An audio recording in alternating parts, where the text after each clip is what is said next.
No way, is he? Hell. He's Irish. Is he? I really like the video for your last single. Yeah. We'll talk about the new single in a second, Yeah. but the last single, you're wandering around London. Yeah. Scoring Horan, I call it. Yeah. Pouring and scoring. It was a great video. It looked like a lot of fun. Like, you even had the rain and everything. Yeah. Oh, no, it was a great laugh to shoot. It was actually quite hard to shoot because the way I wanted to shoot it took it was all meant to be a continuous one shot type stuff, which is quite hard to shoot. But it was the idea was there. It was good fun. Yeah, and people liked it, I think. Yeah. Do you know or do you not know whose gaff was that you were leaving? It looked very nice. It was actually just in someone's office. Oh. And that was just the window to their office, and Right. that, I suppose it didn't make a difference. It was just the front. I don't even know whose gaff it was. Is it hard walking around in pants that tight?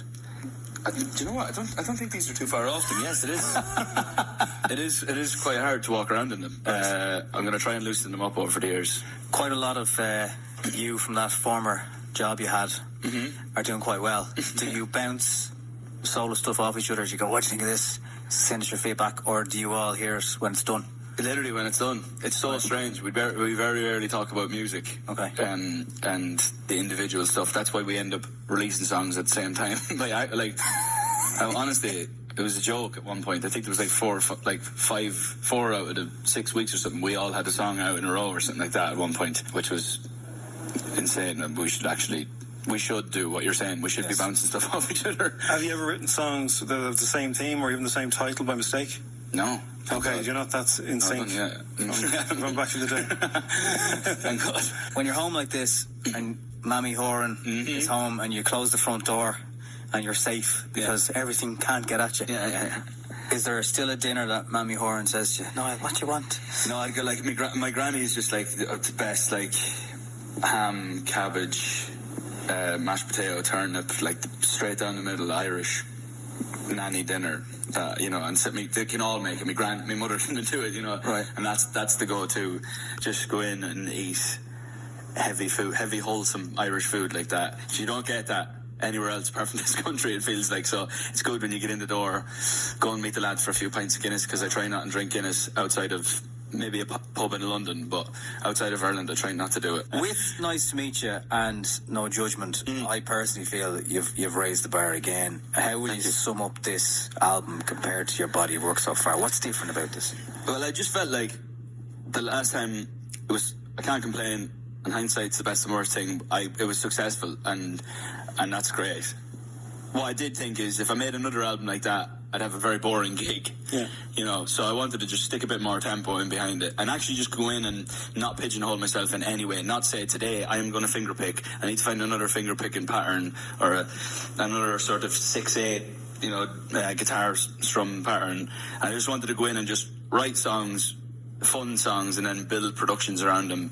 And I just felt, when I listened to 4 or 5 songs that I'd written, I was like, right, that's the way we're going. We're going a bit more up-tempo, with a bit more attitude. So now when I go on tour, my next show will be a nice blend of sad and happy. That's the way I'm looking at it. Are you going to do the way you did with Flicker and the Olympia gig? I was at that, and what struck me was you were talking direct to the crowd, you were trying out new songs, they were very quiet. Will you do that again now with this? Will you do smaller gigs, or are you just going to go straight? I'm sure maybe 1 or 2, but there's no plans of it yet. It was a great idea.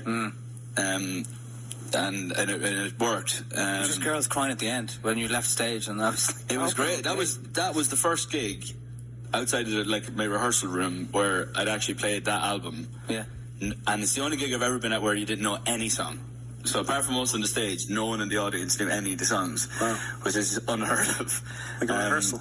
Yeah, literally. And then I played London the next night, and because of YouTube and stuff, everyone ever knew the songs inside out. But that was great. I don't know if I'll do it again. I'm just more excited now about putting an arena show together and having 2 albums now to play with and doing all that. And I can't wait to come back here. It'll be great. Of course, you're a monster on Instagram and Twitter.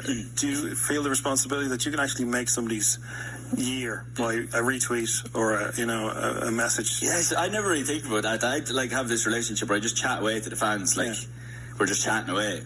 And I don't really think about it like that. But I remember, when I was younger, and if someone had written back to me, it would have been mind blown. Yeah. So Yeah, sometimes you think about it both ways, but yeah. It is mad. It's mad responsibility. FM104 and yourselves follow each other, and if you're tagged or liked 3 months later, the replies are still such and such as like Niall Horan's tweet. It's just... It is mad, isn't it? When you think about it, like, I've kind of like, 40 million now just doesn't make sense. I've got 40 million Twitter followers, and it just doesn't make sense in my head anymore. I've just like got past 20 and just went, that's just ridiculous.